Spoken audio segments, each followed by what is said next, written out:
क्या हुई, इंक्रीज हुई। अच्छा ठीक है, वैल्यू समझ- निगेटिव में है ना, इसलिए। ठीक है। एक और क्वेश्चन लिखो। What will happen to potential energy of the system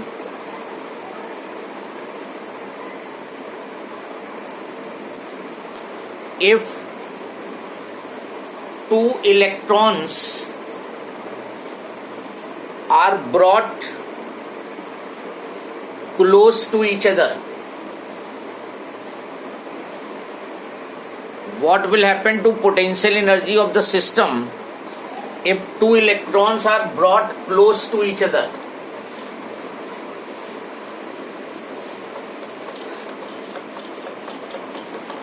अब इसमें कह रहा है दो इलेक्ट्रॉन्स को क्लोज ला रहे हो, तो पहले मेथड से देखो, एक इलेक्ट्रॉन माइनस ई चार्ज, दूसरा electron minus e charge, separation r, potential energy 1/4πε0 minus e upon r, तो ये प्लस हो जाएगा 1/4πε0 E²/r। इसमें कोई कंफ्यूजन नहीं होगा तुम्हें।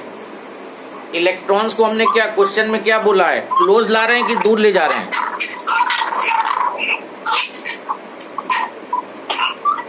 Switch off your microphone.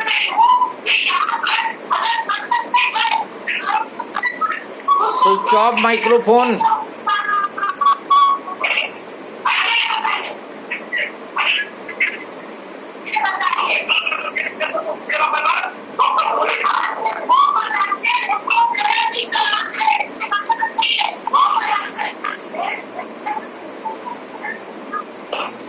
Switch off the microphone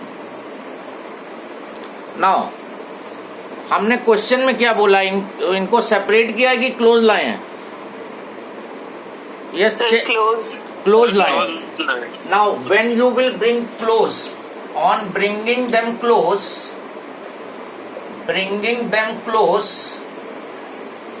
इनको क्लोज लाए हैं तो आर डिक्रीजेस और डिनोमिनेटर डिक्रीज तो यू इंक्रीज, तो पोटेंशियल एनर्जी इसमें इंक्रीज हो जाएगी। इसमें माइनस वाला कोई चक्कर नहीं है, इसलिए कोई प्रॉब्लम नहीं होनी है। सेकेंड मेथड से देखो, एनालाइज करना होता है, किसी भी मेथड से कर लो। इलेक्ट्रॉन एंड इलेक्ट्रॉन, इनकी टेंडेंसी होगी एक दूसरे को रिपेल करने की। ये एक दूसरे को रिपेल कर रहे हैं और तुम इनको क्लोज लाना चाह रहे हो, इन पे फोर्स रिपल्सन लग रहा हो, तुम इनको पास लाना चाह रहे हो। Again work will be done on the system in bringing them close. और जब सिस्टम पे वर्क किया, पोटेंशियल एनर्जी इंक्रीजेस। अगर इनको सेपरेट आउट करते तो ये अपने आप सेपरेट आउट होते, तो work done by the system होता, तो सिस्टम की एनर्जी डिक्रीज होती।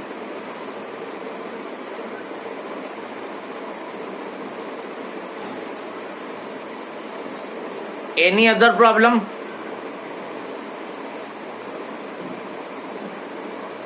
No sir.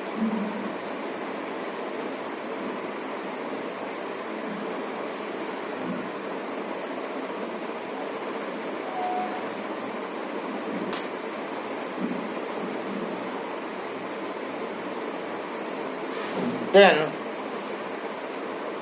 we are coming back to electric dipole। Electric dipole पे फिर से वापस आते हैं।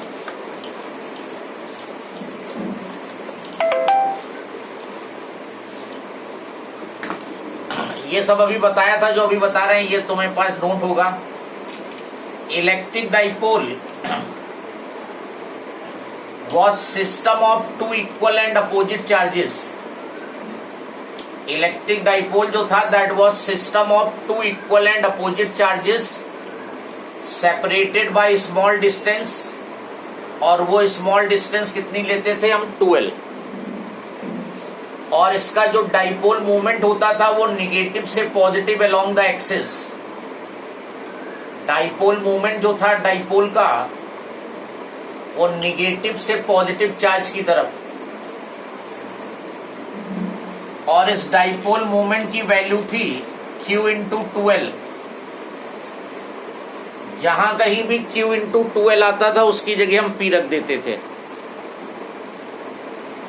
फिर हमने ये रीड किया था कि if dipole is placed in electric field, अगर डाइपोल को इलेक्ट्रिक फील्ड में प्लेस करते थे making an angle theta,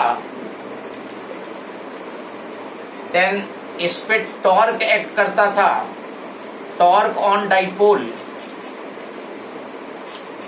PE sine theta derive किया था। P इसका डाइपोल मूवमेंट था, E इलेक्ट्रिक फील्ड थी, और थीटा जितना एंगल वो डाइपोल की एक्सिस फील्ड से बना रही है, तो इससे हम डाइपोल पे टॉर्क फाइंड करते थे। And due to this torque, इस टॉर्क की वजह से पॉजिटिव Q पे फोर्स लगता था in the direction of field, और निगेटिव पे लगता था अपोजिट टू द फील्ड, और इसकी वजह से डाइपोल रोटेट कर जाता था इलेक्ट्रिक फील्ड में, इस तरह रोटेट होता था। ये याद आ गया ये पूरा आर्टिकल? यस और no? Hello? Yes, sir. Okay, now next derivation इस डाइपोल से रिलेटेड होगा। यहां पर work done in rotating the dipole in uniform electric field, work done in rotating electric dipole in uniform electric field। Uniform electric field में अगर dipole को rotate कराओगे तो वर्क परफॉर्म होगा। उस वर्क के लिए एक्सप्रेशन डिराइव करेंगे। ये डाइपोल के सारे ही डेरिवेशन इंपॉर्टेंट होते हैं। इस इलेक्ट्रिक फील्ड में सपोज इनिशियली डाइपोल इस पोजीशन में था, ये इसका इनिशियल ओरिएंटेशन है θ1, और इसको तुम इस ओरिएंटेशन में लाना चाह रहे हो।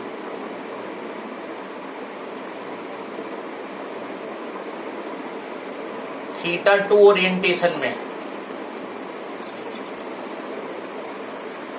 डाइपोल इनिशियली इस तरह था और रोटेट करा के ये पोजीशन में लाना चाह रहे हो, तो इतना रोटेट करने में how much work will be done, that we have to find work done in rotating dipole in uniform electric field. Write down. At any instant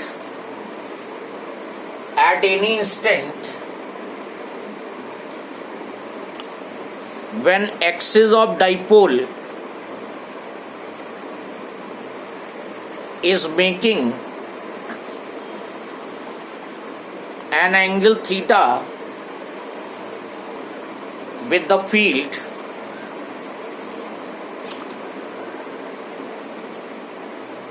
then torque acting on dipole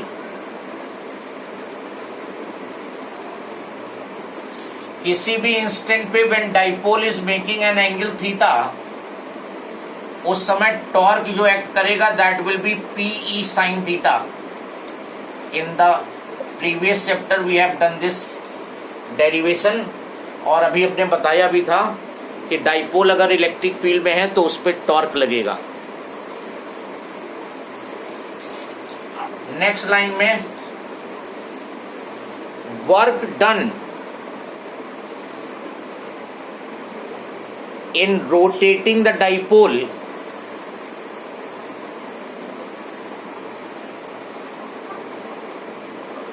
from orientation θ1 to orientation theta 2 in electric field, dipole को इस orientation से इस orientation में लाने में work done निकालना है। देखो वर्क डन का जो जनरल फॉर्मूला होता है इंटीग्रल एफ डॉट ds होता था जब हम लीनियर मोशन लेते थे, और रोटेशन के केस में फोर्स की जगह पे टॉर्क आ जाएगा और डिस्प्लेसमेंट की जगह डी थीटा आ जाएगा। फोर्स डिस्प्लेसमेंट को इंटीग्रेट करोगे तो वर्क डन लीनियर में आता है, और रोटेशनल में फोर्स का करस्पॉन्डिंग टर्म टॉर्क होता है और डिस्प्लेसमेंट का करस्पॉन्डिंग टर्म डी थीटा। तो जो वर्क डन यहां पे आएगा integral torque into D theta, theta 1 से थीटा 2 तक, इनिशियल ओरिएंटेशन थीटा 1 और फाइनल ओरिएंटेशन थीटा 2। टॉर्क की वैल्यू पुट कर दो, ये P E sine theta d theta, P E sine theta और ये डी थीटा, थीटा 1 से थीटा 2। और जब हम इंटीग्रेट करते हैं तो कांस्टेंट को इंटीग्रेशन के बाहर कर लेते हैं, तो P कांस्टेंट है, E कांस्टेंट है, और इंटीग्रल बचा साइन थीटा डी थीटा का, थीटा 1 से थीटा 2।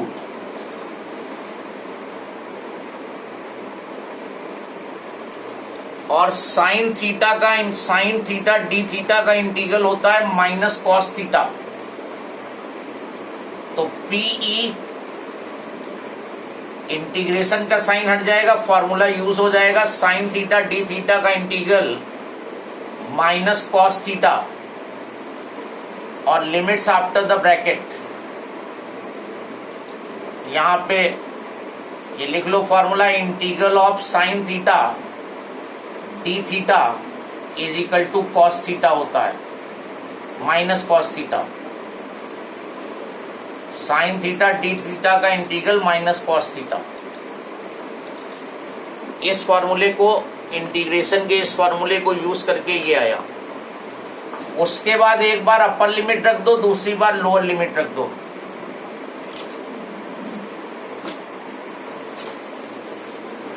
तो ये आ जाएगा तुम्हारा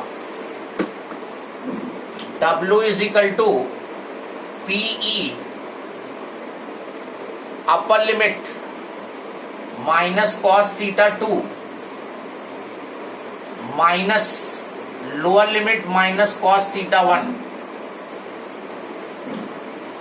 सो W is P E cos theta 1 minus cos theta 2. This is the general formula for finding work done in rotating electric dipole in uniform electric field.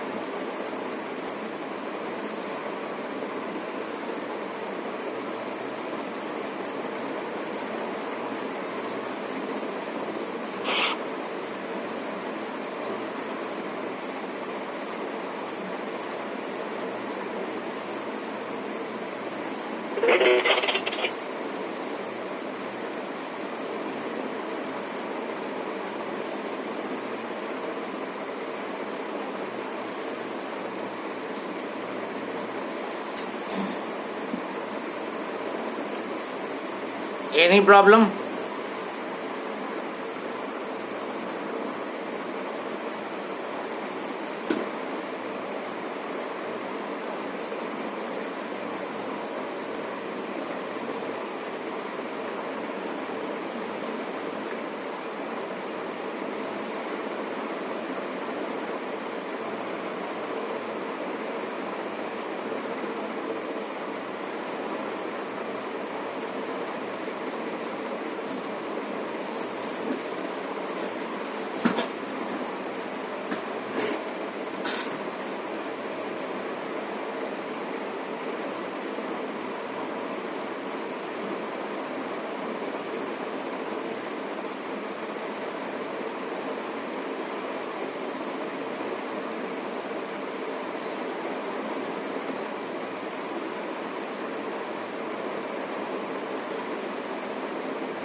Hello,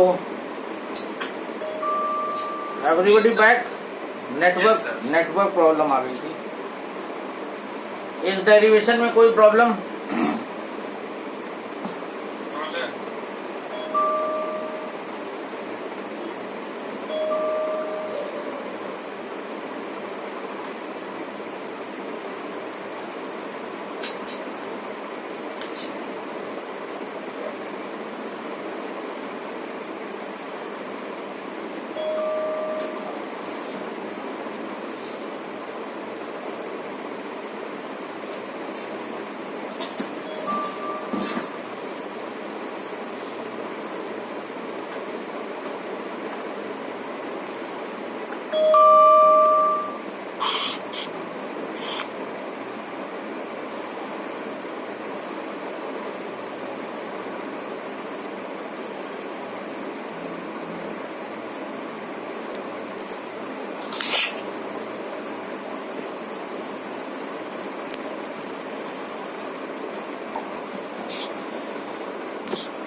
Any problem in this derivation?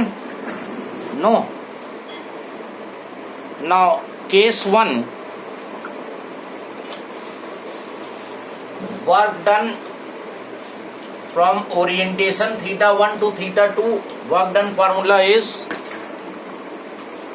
PE cos theta 1 minus cos theta 2. theta 1 initial orientation में angle और theta 2 final orientation में angle. Case 1, if dipole is rotated through an angle theta from its stable